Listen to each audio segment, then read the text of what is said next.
Sprite Castle. Sprite Castle. Sprite Castle. Mr. Rob O'Hara. Sprite Castle. Hello and welcome to another episode of Sprite Castle. On today's episode, I will be playing Joust, or Joust-E, or Jouste. I don't know how you say that, but it is. This is a. There was no official release of Joust. AtariSoft did not release. Released? Wow, it's early today, folks. Atari didn't release an official port of Joust for the Commodore 64, which is hard to believe. So, I guess this happened right around the time of the of Atari changeover and Atari's beginning of Atari's financial woes, and so the good, let's say great thing about the Commodore 64 is that it was so easy to. I've got my volume turned up here. So easy to develop for that there were lots of great games that just people made, or small companies or whatever, one-person projects or one or two people. And so this is one of those. This is Joust with an E on the end, which I assume, I don't know, I see things like that, and I'm sure these people thought that would protect them from getting sued. I don't know if it did or not, but you can see on the title screen there is the word Joust with a little tiny E stuck over there on the end. So let's go ahead and get started with Joust. If you are familiar with the arcade game Joust, and I really can't imagine that you're not if you're watching this, you can see here our enemy little bird people popping up, our little jousters, and there's me up at the top. I'm going to be honest with you. I'm not a fan of this version of Joust, so I'll just get that out of the way. This is definitely one of those that I think if this is what you had to play in the 80s, then it was probably enjoyable, and people that played it a lot probably have good memories of it. This is actually my buddy Sean, my co-host, one of my co-hosts with the Throwback Reviews podcast that I do, and also my partner in crime with throwbacknetwork.net. said that he used to watch his brother play Joust. I guess his brother had the Commodore, and so Sean was the little brother who had to sit there and watch his brother play. I guess his brother didn't have a lot of two-player games or wouldn't let Sean play. So Sean says he used to watch his brother play a lot of Joust, and so he had requested this for the show. I do remember playing this back in the day. There's a Fergism. My buddy Ferg over at the 2600 Game by Game podcast is not a fan of the phrase back in the day, which I didn't realize how many times I said it until Ferg mentioned that he's not a fan of the phrase. So, which hasn't stopped me from saying it, it just made me notice how many times I say it.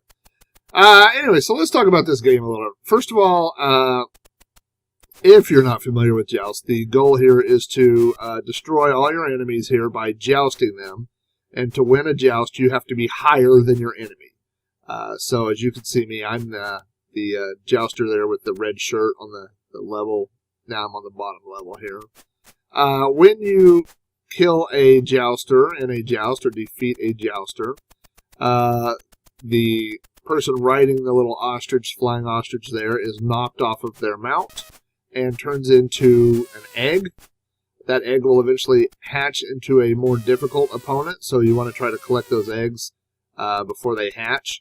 If you catch them before they hit the ground, they're worth more points, so if you can do that. There's the undefeatable pterodactyl, as he is known. I just got killed. So now you appear in a spot. I really need to kill this guy before the pterodactyl gets me. The pterodactyl is pretty difficult in this to kill. So I'll go get this last egg. We'll move on to round 3. So you fly, just like in the arcade game, you fly by flapping your wings, which is done by hitting the joystick button. So you will get tired of doing that pretty quickly if you're playing this version. I don't know why this is, but almost all ports of Joust have this weird mechanic or physics feeling, and this one is bad. It's not the worst I've ever seen, but It's almost like you are playing Joust underwater. It's like everything in this game is a little sluggish. Everything is a little slow. It takes a little bit longer to change directions. It takes a little bit longer to, get up to speed. There's just something about it where they're just not as responsive as the arcade version. So, sound effects, sound quality are reminiscent of the arcade version. They're not as good. I don't know.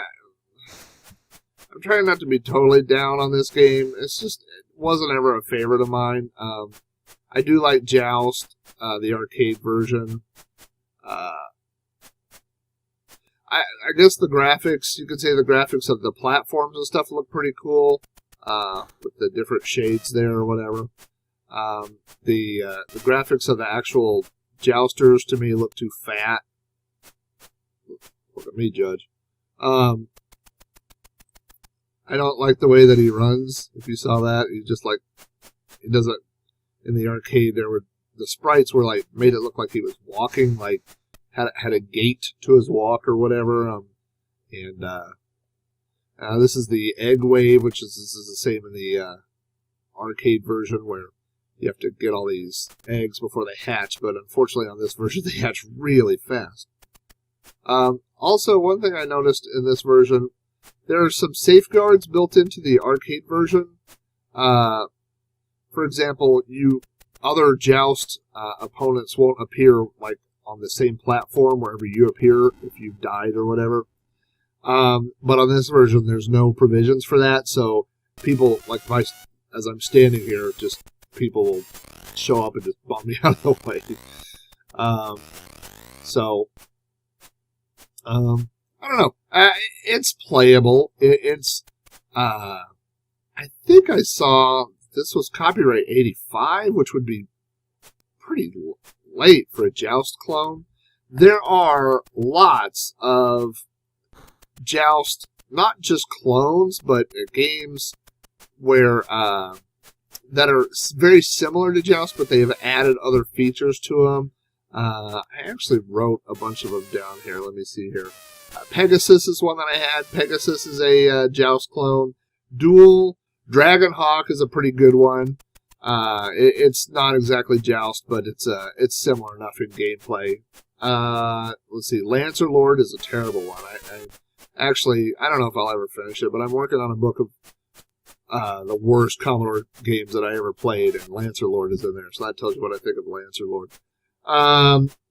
Alpha Warriors, Return of the Space Warriors, those are both Joust-type games. So there's plenty of Joust clones out there. This is probably the closest to the arcade that you're going to get on the Commodore 64. So if you're stranded on a desert island and all you have is a Commodore 64 and you want to play Joust, then this is what you're going to be playing. Personally, there's a lot of other games on the Commodore that I would prefer to play. Oh no, the hand's pulling me down in the lava. Oh, and then the pterodactyl. They tag teamed me. Did you see that? The hand got me, and then the pterodactyl came in and got me from behind. Which is this. I'm not going to go there on Sprite Castle. Anyway, let's see if I can put this in here in the next 5 minutes. Even the high score entering thing is sluggish. Everything about it. So, anyway. That is Joust. Jousty. Jouste. I don't know if that's how you say it in French. Jouste. For the Commodore 64. It is what it is. Like I said, if you're dying to play Joust for the Commodore 64, this is what you've got. It's a fun little game. Not my favorite, but it's passable. So, anyway, thanks for checking out Sprite Castle.